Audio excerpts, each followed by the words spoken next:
El día de hoy el tema es cómo contestaba el Padre Celestial las oraciones de Jesús.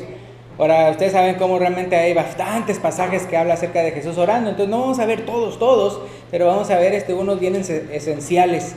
Entonces, ¿cómo contestaba el Padre Celestial las oraciones de Jesús? Y al terminar también lo tenemos en formato folleto para que también lo puedan llevar y estudiarlo más en su casa.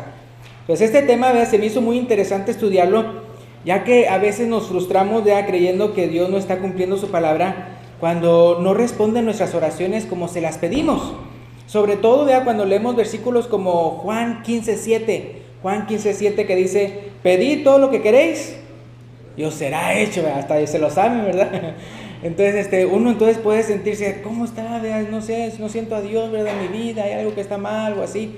A veces uno piensa así, ¿verdad? Ahora, hay que ver que realmente en la palabra de Dios el hombre carnal solo lee lo que le conviene de ese versículo y compara a Dios con el genio de la lámpara maravillosa, pensando que Dios le está ofreciendo concederle todos sus deseos.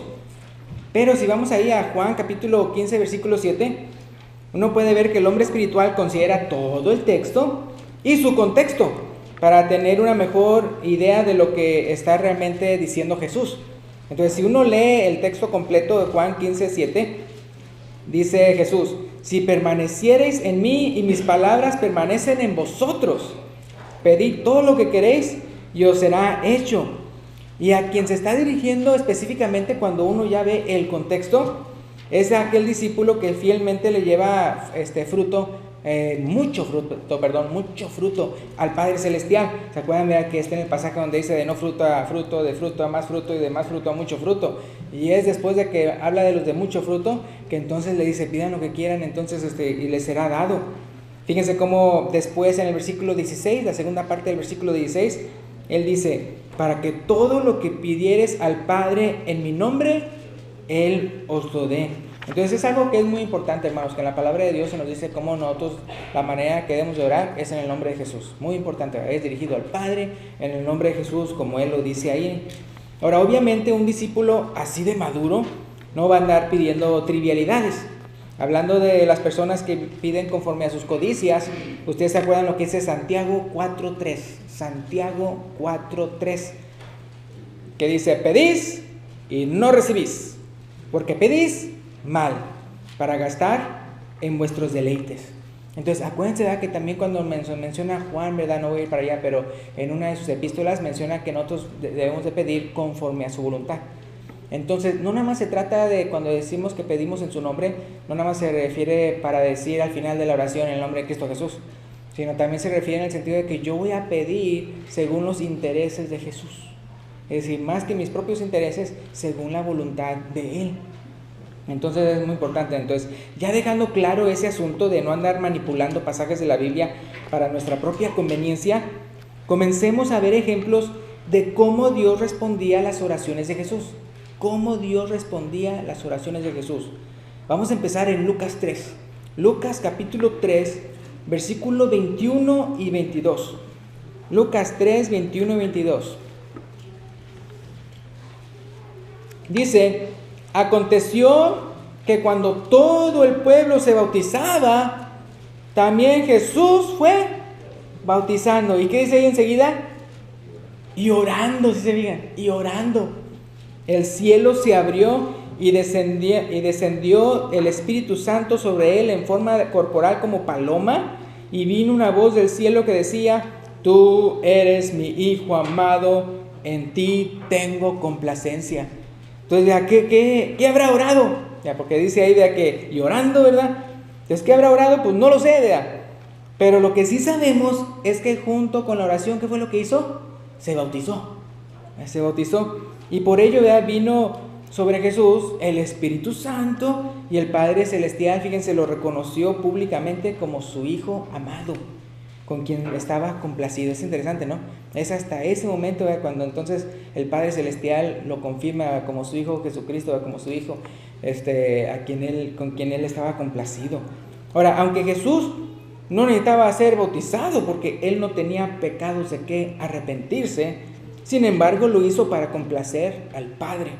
Igualmente, el día de hoy nosotros debemos ser bautizados para recibir su Santo Espíritu y tener el privilegio de ser llamados hijos suyos. Ahí en Hechos 2:38, ustedes se lo saben, Hechos 2:38 dice, Pedro les dijo, arrepentíos y bautícese cada uno de vosotros en el nombre de Jesucristo para perdón de los pecados y recibiréis el don del Espíritu Santo. Obviamente siempre cuando uno se bautiza, siempre, o sea, el cristiano cuando hace diferentes cosas, siempre está orando, ¿verdad? Siempre en comunicación con Dios, siempre orándole a Dios.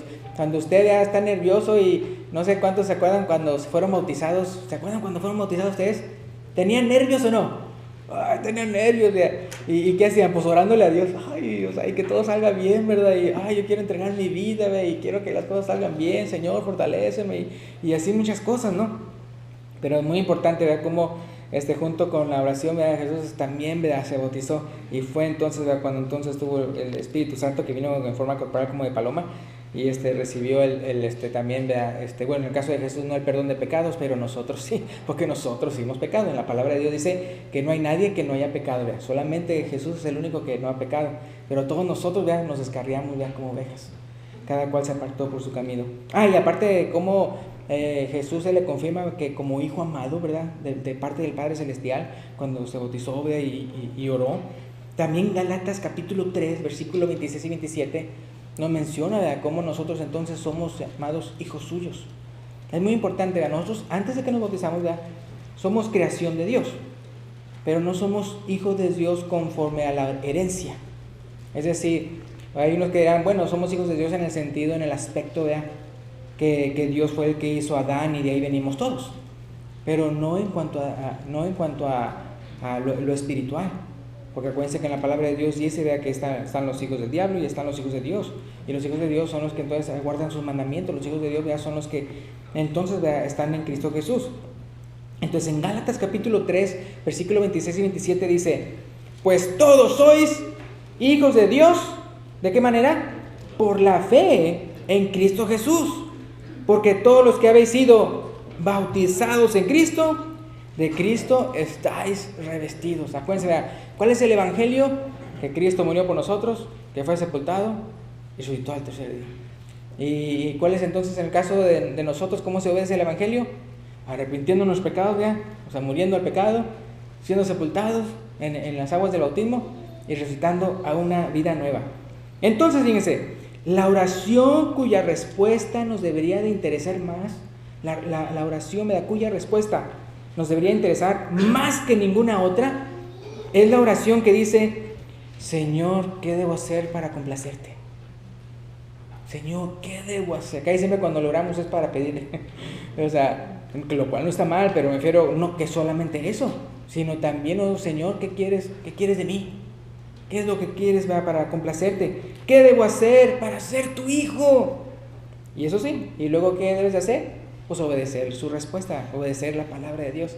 Es por eso que yo me imagino que cuando Cornelio, ¿verdad?, antes de que él supiera el evangelio, que dice, ¿verdad?, el ángel dice que pues tus oraciones y tus limonas han sido recordadas, ¿verdad?, delante del Padre, dice sus oraciones que han sido respondidas, y uno se queda pensando, ¿qué habrá orado? Y uno solamente se imagina que él estaba orando, Señor, muéstrame tu voluntad. Señor, ¿qué debo hacer para acercarme más a ti? Señor, ¿qué debo hacer para ser salvo? Y que entonces el Señor envió, ¿verdad?, a Pedro, ¿verdad?, para que Pedro lo evangelizara, ¿verdad?, y también, ¿verdad?, se bautizó, dice al final, ¿verdad?, de la historia, que mandó bautizarle, ¿verdad?, porque ellos creyeron, ¿verdad?, y recibieron el Espíritu Santo. Entonces es tan importante eso. Entonces, esa es se puede decir que la oración que más, ¿verdad?, nos debería interesar es, Señor, ¿qué debo hacer para ser? ¿Se acuerdan los que al principio dijeron, Señor, ¿qué debo hacer para ser salvo? Creen en el Señor Jesucristo, ¿verdad? Entonces, bien importante. Y luego ya vemos en esa historia, ¿verdad?, que entonces todos escucharon su palabra, me refiero a él y los que estaban en su casa, y todos, ¿verdad?, creyeron y todos se bautizaron en esa ocasión, ¿verdad?, con el carcelero de Filipos. Ahora, y es que mientras no seas hijo, mientras no tengas su espíritu, mientras no te arrepientas, ¿de qué te sirve pedirle y recibir todos los bienes de este mundo? Si al final de cuentas vas a perder tu alma. Entonces por eso es tan importante, ver lo que dice Marcos 8:36. Marcos 8:36 dice, porque ¿de qué aprovechará al hombre si ganare todo el mundo y perdiere su alma? Entonces sí, o sea, hay muchas personas, ¿verdad?, que buscan y buscan y buscan y le piden a Dios y muchas cosas de esta vida, pero nunca llegaron, ¿verdad?, a realmente pedir a lo que era necesario realmente pedir. ¿Para qué? Para rescatar su alma. Entonces es muy, muy importante, ¿verdad? Entonces uno le pide a Dios, ¿verdad? Él le muestra su voluntad. En el caso de con Cornelio fue que Pedro fue y le predicó. En el caso de nosotros, si usted tiene la Biblia, es de leer la Biblia y ver, ¿verdad?, qué es lo que hay que hacer según para hacer su voluntad y que no pierda uno su alma. Ahora bien, volviendo a los ejemplos de las oraciones de Jesús, inmediatamente después de su bautismo, voy a ir a Mateo 4, 1 al 11, inmediatamente, ¿verdad?, después de su bautismo, vemos, ¿verdad?, lo que es la tentación en el desierto, ¿se acuerdan? Vemos que el diablo lo tienta en el desierto cuando más vulnerable se hallaba. Así es el diablo, él es bien, haz de cuenta que él se espera hasta que uno está pero bien así angustiado, cuando ya, o sea, como que ya no puede más. En serio, hermano, quiero decirles, es muy importante que lo sepan, cuando uno está así, ya, así para que ya no sabe qué hacer, y créanme que nunca falta que de repente aparezca el diablo por ahí. Claro, no va a aparecer en el sentido de que como lo pinta, pero alguien que le ofrezca algo que no es conforme a la voluntad de Dios. Es decir, así como cuando Jesús dice que él dice que ya después de estar 40 días en el desierto, dice que tuvo hambre, o sea, Jesús. Y ahí fue cuando fue el tentador. Dice, ay, ahorita y te quiero cachar exactamente cuando más necesitas de algo. Entonces, en el caso, y yo tengo, por ejemplo, parientes que ha pasado así, con enfermedades y todo eso, o sea, me doy cuenta que sí, o sea, desesperados y haciendo una cosa y buscando por internet y aprendiendo de medicina y bastantes cosas, y cuando estaban en lo más desesperado, que ya habían gastado todas sus energías, dinero y todo eso, y estaban desesperados, de repente alguien les ofrece hechicería, magia, eso. Y me doy cuenta cuando, o sea, estaban bien desesperados y de repente se les presenta esa oportunidad. No, se dicen, no, o sea, sí estamos bien desesperados y todo eso, pero esto ya es pasar la raya. Esto, o sea, no. Y después de que dijeron no, tuvieron la respuesta de Dios. Y así, pum, la solución. No estoy diciendo que a todos ustedes les va a pasar así, que la solución así, tal vez como ustedes quisieran, pero gracias a Dios este fue el caso con mis parientes. Pero es muy importante resistir la tentación y decir no. Porque si usted no la resiste, nunca supo entonces lo que Dios le iba a ofrecer. Nunca supo. ¿Se acuerdan que en eso de la tentación de Jesús ahí en los 40 días en el desierto? Después, ¿qué pasa? Después dice que vinieron los ángeles y le servían a Jesús, después de haber resistido a esa tentación del diablo. Entonces ahí en Mateo 4, 1 al 11 no voy a leerlo, pero ahí vemos donde Jesús triunfó sobre el diablo. Ahora, ¿cuál fue su estrategia? Jesús estaba, ¿qué? Orando y ayunando y meditando en su palabra. Menciono lo de oración y meditar en su palabra, porque obviamente si está ayunando, está también haciendo ¿qué? Está también orando. ¿Sí? No estamos hablando de que simplemente se le ocurrió no comer, sino que estaba en oración y ayuno. Y digo eso de meditando su palabra, porque ¿cómo fue que atacó cómo se defendió contra las fuerzas del enemigo? Con la palabra de Dios, ya, escrito está. Entonces igualmente cuando la persona ayunando, por un lado está orando y también está meditando en la palabra de Dios, por lo cual pudo vencer los dardos de fuego del maligno. Ahora, cuando apenas inicias tu vida cristiana, porque se acuerdan, ¿cuándo fue cuando le pasó esto a Jesús? Despuesito que había hecho ¿qué? Despuesito que se había bautizado. Despuesito de que se había bautizado. Entonces, cuando apenas inicias tu vida cristiana, ora a Dios sin cesar y escudriña su palabra, porque es cuando el diablo está más enojado contigo, porque dejaste de ser suyo cuando entregaste tu vida al Señor. Pero para que tu oración durante la tentación sea efectiva, debes reconocer la salida que Dios te está dando y tomar esa opción. Muy importante. Que es muy importante, ¿verdad? Que entonces cuando tú estás orando y estás luchando contra la tentación, que tú realmente reconozcas, ¿verdad?, cuál es la solución, cuál es la opción que Dios te está dando, y que realmente pases por esa, escojas, tomes esa opción. Porque, por ejemplo, 2 de Pedro 2.9, la primera parte de 2 de Pedro 2.9 dice: ¿sabe el Señor librar de tentación a quién? A los piadosos, dice. Dice, ¿sabe el Señor librar de tentación a los piadosos? Entonces Jesús le ganó al diablo porque puso a Dios en primer lugar. Pero si una persona está pasando por una tentación y quiere ser tentado, o sea, quiere pecar, ¿verdad?, para después decir, ay, no, es que me agarró el diablo, o sea, justificando, siempre es la culpa del otro. No, o sea, uno tiene que, o sea, decir no, o sea, y puedo ver la salida. Acuérdense que la palabra de Dios dice, ¿verdad?, que no nos va a dejar ser tentados más de lo que podemos resistir, sino que juntamente con la tentación dará ¿qué? Dará la salida. Entonces uno tiene que reconocer la salida. Eso sí, a veces la salida pues no es lo que uno quiere, pero hay que tomarla si uno realmente quiere vencer al enemigo. En otra ocasión, Jesús con la palabra de su boca secó una higuera que no le dio fruto. ¿Se acuerdan de esa historia? Sacó, ¿verdad?, una higuera. Ahora ahí es en Marcos 11, 22 y 23. Marcos 11, 22 y 23, voy a leer ahí. Entonces, vea, es que los apóstoles, después de ver eso, que cómo se secó la higuera, le preguntaron, ¿cómo es eso posible? Entonces Jesús le respondió, ahí en Marcos 11, 22 y 23, dice, tened fe en Dios. Eso lo subrayé, tened fe en Dios.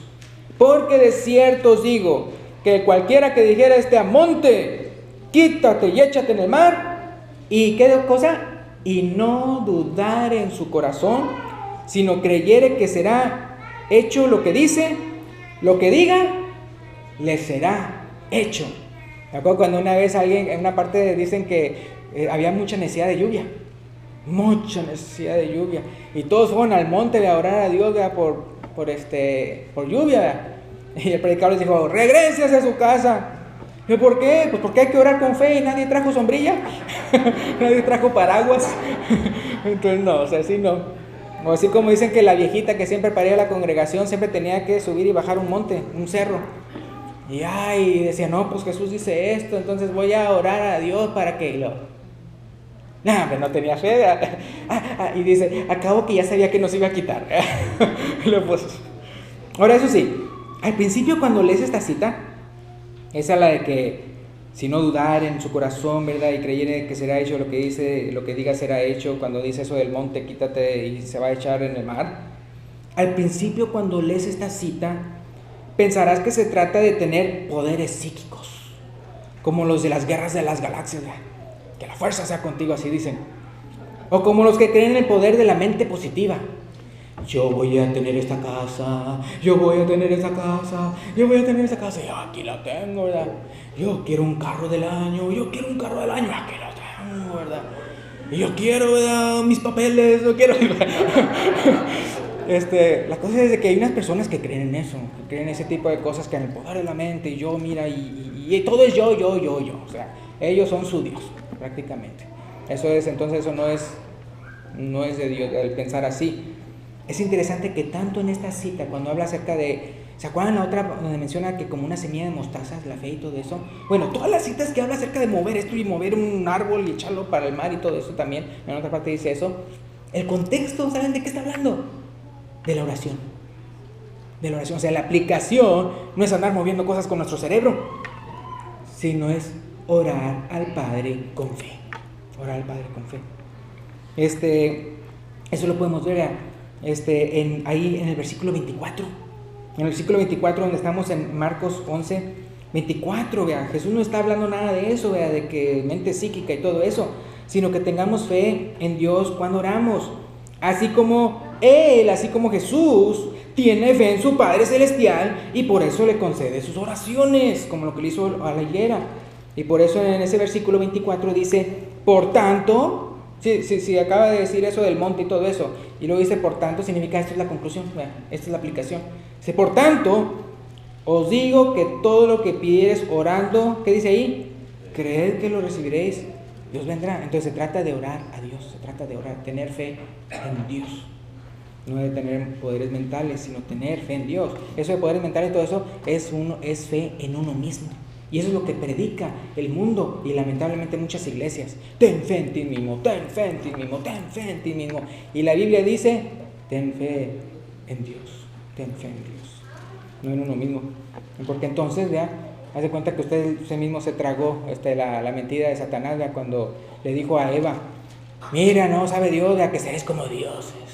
Entonces, y así el día de hoy hay personas que quieren ser dioses, o sea, en el sentido de tener la gloria y todo eso y la alabanza, ellos mismos, en vez de dársela. ¿Se acuerdan cuando el diablo tentó a Jesús en el desierto? ¿Cuál fue la última? Dice, mira, todo esto te voy a dar si postrado ante mí me adorares. O sea, la codicia de adoración del diablo era tan increíble que hasta eso le pidió. Entonces, o sea, siempre el hombre quiere, y así como el diablo, ser soberbio y adorarse a sí mismo. Entonces, no hagamos eso.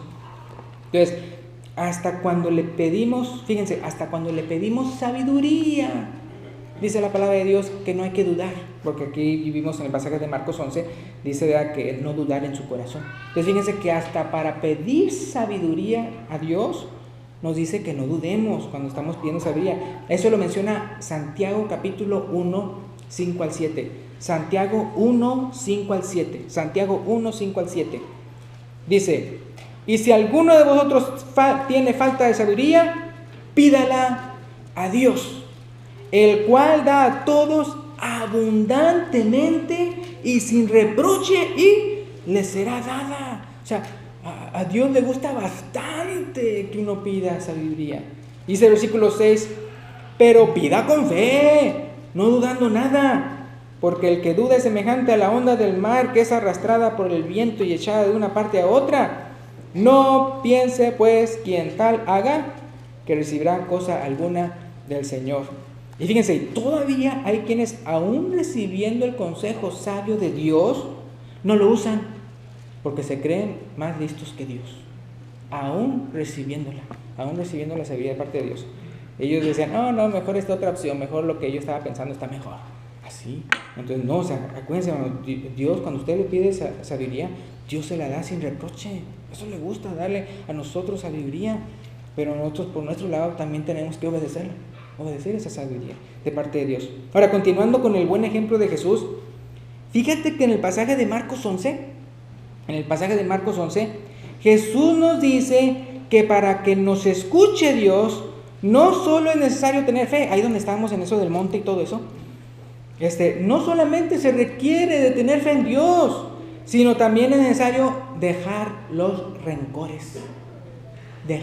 No nada más se requiere de tener fe en Dios para que Él nos escuche, se requiere que uno tenga un corazón limpio, que deje los rencores. Fíjense, Marcos 11, 25, 26, fíjense, está ahí seguido en el contexto. Marcos 11, 25, 26 dice, y cuando estéis orando, ¿qué hay que hacer? Perdonad, si tenéis algo contra alguno, para que también vuestro Padre que está en los cielos os perdone a vosotros vuestras ofensas. Porque si vosotros no perdonáis, tampoco vuestro Padre que está en los cielos os perdonará vuestras ofensas. Así de claro. Entonces también, o sea, ese rencor es un estorbo. ¿Se acuerdan que la palabra de Dios, que no haya nadie que tenga una raíz de amargura? Porque eso puede estorbar la gracia de Dios, dice. Va a dejar de recibir la gracia de Dios y aparte de contaminar a muchos también, ¿verdad?, con sus amarguras. Entonces, y es que, ¿verdad?, ¿cómo quieres que Dios escuche tus oraciones si tú mismo no quieres escuchar su voluntad? Si tú mismo no quieres escuchar su voluntad, la voluntad que Él tiene para ti, ¿cómo quieres que Él te escuche a ti? Hablando nuevamente de sabiduría, ¿sabes qué es lo que Jesús hizo antes de escoger a sus apóstoles? Ahí se menciona en Lucas 6:12. ¿Qué es lo que Jesús hizo? Jesús hizo exactamente antes de escoger sus apóstoles, de entre los discípulos que había, escoger sus 12 apóstoles. Bueno, Lucas 6:12 dice, en aquellos días Él fue al monte a orar y pasó la noche orando a Dios. A mí me gusta eso, pensar al monte orar, orando a Dios. Cuando está en el monte y dice que es en la noche, ¿cómo se ha visto el cielo? Entonces, o sea, ¿es cierto o no es cierto? Yo lo digo porque yo lo veo en mí. Si estoy yo, por ejemplo, en la creación, en un bosque donde están ríos, donde hay lagos, o en la noche que se van las estrellas de una manera espectacular, ¿verdad? Donde no hay ni una luz, ¿verdad?, de ciudad ni nada de eso. ¿Es cierto o no es cierto que se inspira de la grandeza de Dios? Sí, o sea uno. Entonces imagínense uno yendo al monte a orar, donde está solo, no hay luces ni nada de eso, que opaquen las galaxias, o bueno, lo que es la Vía Láctea y todo eso. Y uno se queda, wow. Y uno como que se le van las preocupaciones, porque dice, si Dios creó todo esto, y aparte Él me ama más a mí que lo que nadie puede amar en este mundo a alguien más aquí en la tierra. Entonces, si Dios está permitiendo que esto pase, por algo será. Por algo será. Dios sabe por qué. Entonces, pero gracias a Dios que pues tarde o temprano ya no voy a estar en este cuerpo sufriente, sino que Dios me va a transformar el cuerpo, va a ser algo maravilloso. Hermanos, es increíble cuántas veces Dios nos responde nuestras oraciones, pero no aquí, sino hasta después nos va a responder de una manera increíble. Pero uno para eso tiene que ser paciente. ¿Paciente en qué sentido? En el sentido de no desobedecer su voluntad, no rebelarse, no después decir, pues aquí ya tiro el cristianismo y aquí me voy y ya no creo nada. No, sino que uno siga hasta la muerte o que el Señor Jesucristo venga. Entonces fíjense, Jesús practicaba mucho la solitud, se apartaba de toda distracción para orar a Dios. Se dice que los predicadores, y yo creo que sí es cierto, que cuando más podemos andar estudiando la palabra de Dios y todo eso es en la noche, cuando no hay distracciones, cuando eso. Y no se vale que andar en Facebook. O sea, que digo, porque ya en todo el mundo, pues de repente alguien le llama, ¿acá son las 12 del mediodía? Pues sí, pero aquí es de la noche. Entonces uno tiene que ver que como cuando está solo y todo y así, o como cuando Jesús habla de la oración, ¿no? Y que dice pues que uno encerrado en su cuarto, ¿verdad? Ahí ore al Padre en lo secreto, y si uno le ora en lo secreto, Él le recompensará en público. Entonces, muy importante. Entonces, uno pensaría, fíjense, hablando de Jesús orando y toda la noche y todo eso, uno pensaría que con el hecho de que Jesús era hijo de Dios, que no necesitaría orar tanto. ¿No se han pensado, ustedes han pensado así o no? O sea, Jesús era hijo de Dios. Él que iba a andar necesitando orar a Dios, o sea, Él es hijo de Dios, Él es, o sea, el que creó los cielos, la tierra, nosotros y todo eso, el autor de la vida, dice el apóstol Pedro. Y sin embargo, Él sí lo hacía. Él sí oraba y muchas veces, bastante. No nada más muchas veces, sino bastante en tiempo y apartado, en lugares desiertos. Y es porque, aunque en Él habitaba corporalmente toda la plenitud de la deidad, como dice Colosenses, por haberse hecho hombre, estaba rodeado de debilidad, como dice Hebreos. Por haberse hecho hombre de carne, estaba rodeado de debilidad. Es decir, como usted y yo, así lo mismo que usted siente en esa carne, Él lo sentía, lo mismo que usted sentía, y que hambre, y que sed, y todo eso, Él lo sentía. Fíjense, entonces hablando de eso, que como Él oraba mucho, Lucas 5:16 dice, mas Él se apartaba a lugares desiertos y oraba, lugares desiertos y oraba. Él acostumbraba mucho a hacer eso. En el día un ministerio tremendo y en la noche a orar a Dios. Yo creo que no por nada, entonces los apóstoles al ver eso, vean, aquí tantos portentos y en la noche se la pasa todo el tiempo orando, Señor, enséñanos a orar. Acuérdense que tenemos un mensaje de eso, ¿verdad?, que se llama Señor, enséñanos a orar, en folleto y en video, ¿verdad? Entonces también ustedes pueden ver eso acerca de lo que se le llama el Padre Nuestro. Es muy importante. También tenemos un tema, ¿verdad?, también así dispuesto ahí, acerca del ayuno.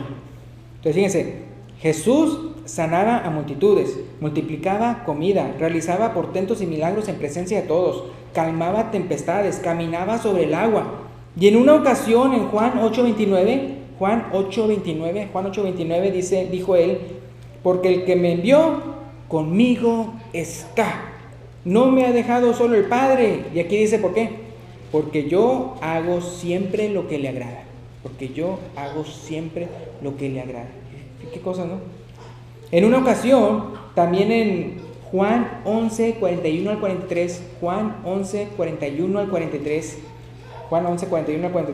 en una ocasión Jesús, alzando los ojos a lo alto, dijo, Padre, gracias te doy por haberme oído. O sea, su oración. Yo sabía que siempre me oyes, pero lo dije por causa de la multitud que está alrededor, para que crean que tú me has enviado.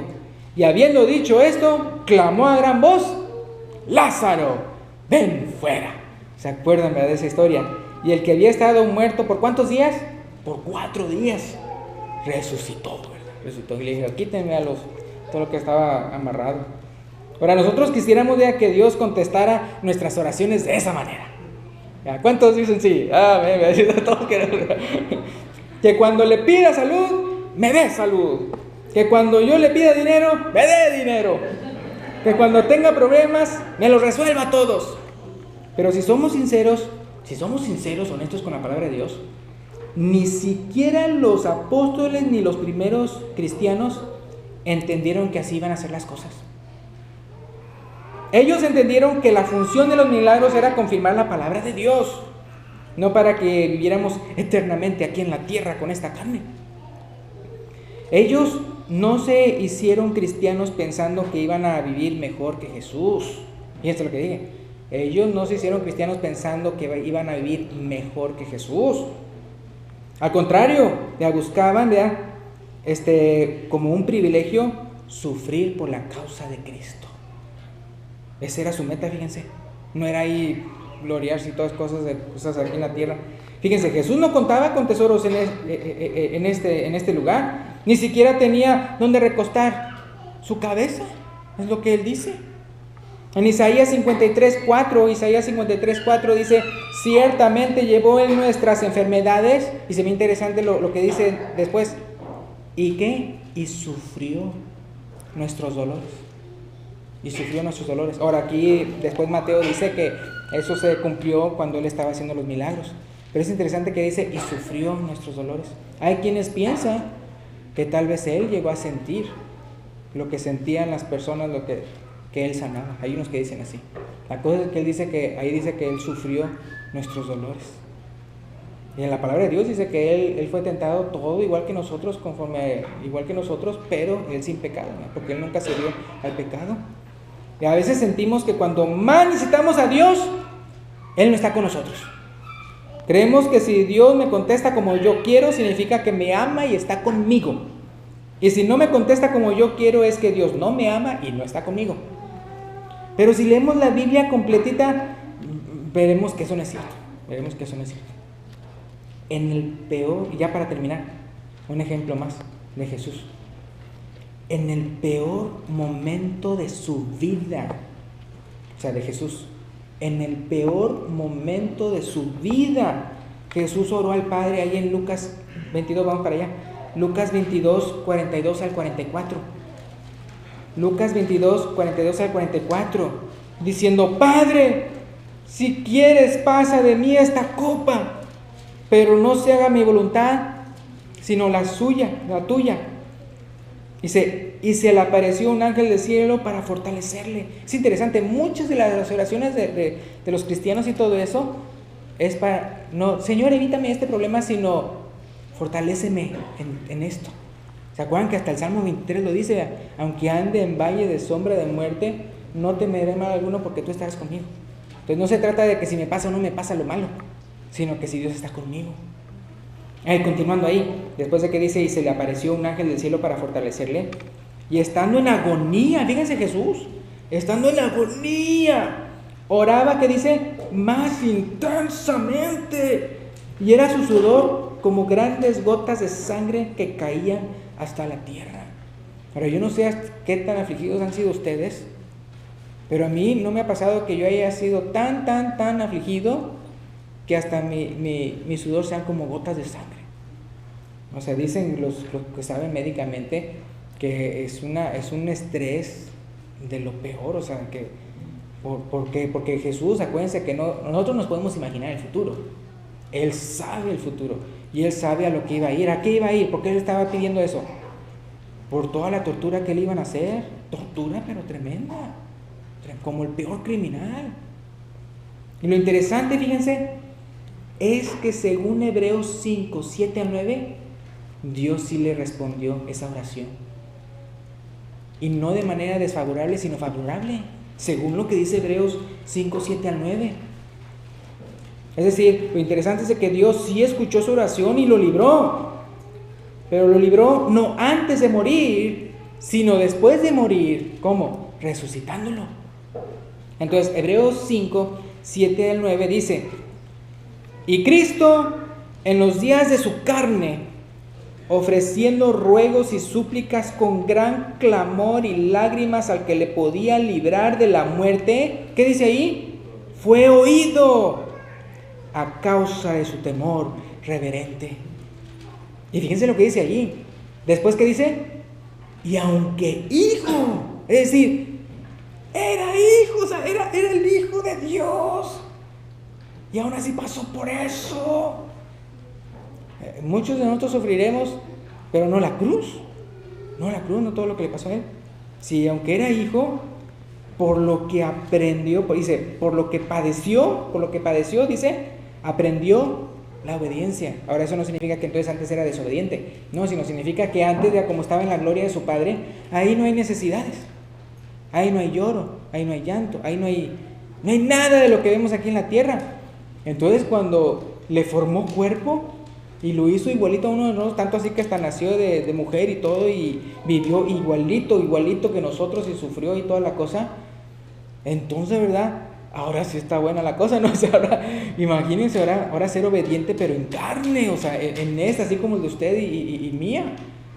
Entonces dice aquí, y aunque era hijo, por lo que padeció, aprendió obediencia. Antes nunca jamás había padecido, y ahora sí padecía ya cuando estaba aquí en carne.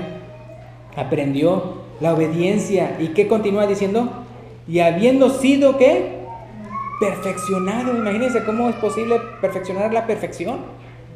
Y sí, vino a ser autor de eterna salvación para todos los que le obedecen. Imagínate, si Jesús pudo ser perfeccionado a través del sufrimiento, con mucha más razón nosotros, O sea, uno puede ver a través de la Biblia que también Dios usa el sufrimiento para que nosotros también, nuestra fe aumente, nuestra fe crezca. Acuérdense que dice que no nos sorprendamos por el fuego de prueba que os ha de sobrevenir, como cosa extraña viniere. Y en muchas partes de la Biblia menciona acerca de sí, para los discípulos, para los que son cristianos, que tantas pruebas. ¿Se acuerdan de que Jesús mismo dijo? En el mundo tendréis aflicción, mas confiad en mí, yo he vencido al mundo. Sí, fíjense, o sea, van a tener aflicción. Entonces todo eso nos purifica como el oro, la plata, que con fuego se va purificando hasta que ya sea perfecto. Y así Dios lo hace con nosotros, porque al final de cuentas lo que Él quiere es salvar nuestras almas. Entonces ya con esto vamos a terminar, con esto. Entonces, con mucha más razón nosotros podemos también ser perfeccionados a través del sufrimiento. Si su hijo, vean, aunque era hijo, ahí dice, si aunque era hijo, Él pasó por eso. Entonces, por eso todos los seguidores de Cristo que usted ve en la palabra de Dios, ellos no pensaban, voy a ser seguidor de Cristo y todo va a estar así muy, muy bonito aquí en la tierra. No, era una invitación a ser perseguidos, a tener aflicción injustamente y todo eso. Y hasta ellos ansiaban morir como Jesús, fíjense. Hasta eso, el apóstol Pablo así lo decía, y yo quiero morir como Él, así. Entonces, pero el día de hoy muchos se hacen cristianos pensando, pues quiero parar de sufrir. O sea, y no, o sea, Él nos invita a lo contrario, a sufrir por la causa de Cristo, ¿verdad? Entonces, y Dios, ahora eso sí, y Dios nos va a librar de todas nuestras angustias cuando Cristo vuelva y nos resucite. Así como ya vimos, y Cristo en los días de su carne, ofreciendo ruegos y súplicas con gran clamor y lágrimas al que le podía librar de la muerte, fue oído a causa de su temor reverente. ¿Cómo lo hizo? Vean, resucitándolo. Entonces algún día nosotros, hermanos, vamos a ser resucitados, pero hay que permanecer fieles, hay que creer en Dios, de tener fe en Dios y seguir hasta que la muerte nos separe de esta vida. Bueno, pues gracias, pues Dios les bendiga. Si hay una persona aquí que todavía no es hijo de Dios, en el sentido de tener herencia, la herencia divina que nos está prometiendo Dios en su palabra, el día de hoy puede pasar al frente para ser bautizado en nombre del Padre, del Hijo y del Espíritu Santo para perdón de pecados y recibir el don del Espíritu Santo. Vamos a ponernos de pie y el hermano va a venir con los anuncios. Gracias, Dios les bendiga.